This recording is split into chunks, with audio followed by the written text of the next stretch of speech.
comfort disappears, when freedom is stolen, when hope seems like a ghost, what remains that gives us the will to live?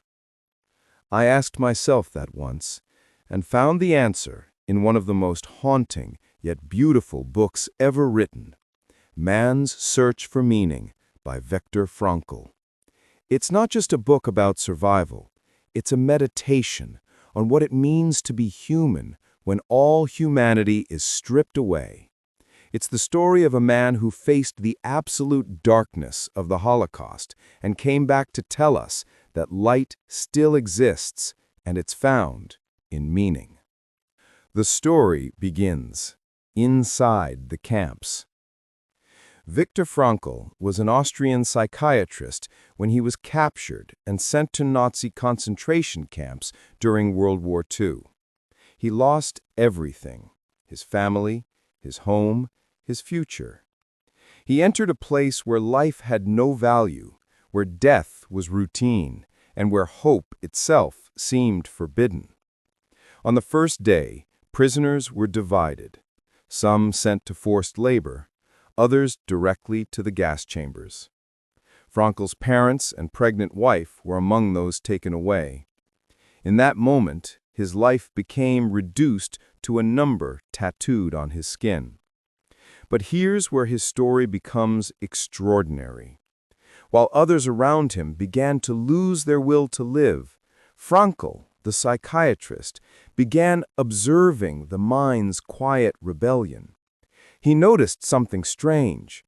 Some men survived longer, not because they were stronger, but because they had something to live for.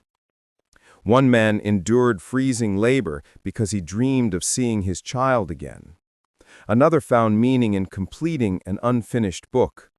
And Frankl himself survived because he imagined himself one day lecturing about the psychology of suffering. That vision, as fragile as it was, became his lifeline. He realized something profound. Those who have a why to live can bear almost any how. Meaning, not comfort, sustains us. The psychological stages of imprisonment. Frankl described 3 psychological stages prisoners went through. Shock, the initial disbelief, the paralysis of emotion when they first entered the camps. The human mind couldn't comprehend what was happening. Some still believed they might be released soon, clinging to a false hope that the nightmare was temporary. Apathy. As time passed, emotion numbed. Apathy became a defense mechanism. Prisoners stopped reacting to death, hunger, or cruelty. The body became frail, but the mind shut down to survive. Frankl called this the death of emotion. Yet he also noticed that within this numbness, a spark of humanity could still flicker. Depersonalization and moral conflict after liberation. When freedom finally came, survivors felt disoriented. They dreamed of joy, but instead felt hollow. Frankl wrote, "Freedom is only part of the story. What we do with that freedom is the real question." Through these phases, Frankl wasn't simply surviving. He was studying the soul of man under extreme conditions. He was witnessing the collapse and rebirth of meaning itself. The core discovery: meaning is the ultimate strength. Frankl's greatest revelation was this: even when you cannot control your circumstances, you can always control your response. Between what happens to you and how you respond lies a small space, and in that space lives your power, your freedom, and your meaning. He wrote, "Everything can be taken from a man, but one thing, the last of the human freedoms, to choose one's attitude." He saw men who gave away their last piece of bread to others. He saw kindness in hell, and he realized suffering, when given purpose, becomes not just bearable, but transformative. After liberation, The birth of logotherapy. When the war ended, Frankl returned to Vienna alone. His family was gone, but his insights had survived.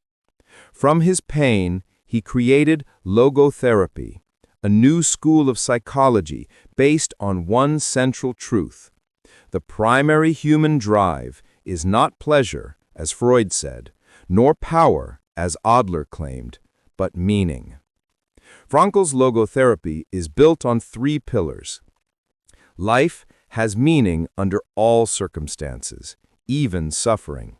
No situation is truly meaningless unless we decide it is. Our main motivation in life is the will to find meaning. We may lose comfort, love, or hope, but if we have meaning, we endure.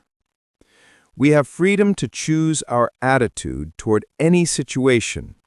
This is the essence of spiritual freedom, the last human right that no prison can take away. 3 paths to meaning.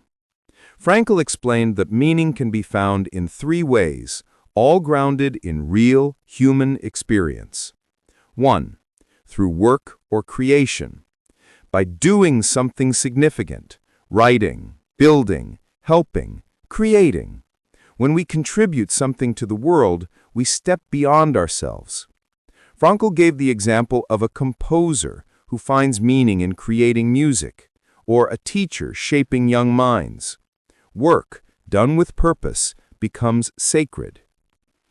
2. Through love and connection. By truly seeing another human being, not as they are, but as they could become. In the camps, Frankl survived by imagining his wife's face. He didn't know if she was alive, but her image became his reason to endure. He wrote, "Love goes beyond the physical person. It finds its deepest meaning in the spiritual being of the beloved." 3. Through suffering. When suffering cannot be avoided, we can still choose how to face it. This is perhaps the most powerful lesson of the book. Even pain can become meaningful when it's met with courage and purpose. Frankl compared it to a sculptor carving beauty from stone. The pain is real, but the result is art. Modern lessons. What Frankl teaches us today. In today's world, many people have comfort, but no meaning. We chase happiness as if it's something we can buy or schedule, yet we end up empty. Frankl warned that this existential vacuum leads to depression, addiction, and boredom. He offered a simple cure. Stop asking, "What do I want from life?" Instead, ask, "What does life expect from me?"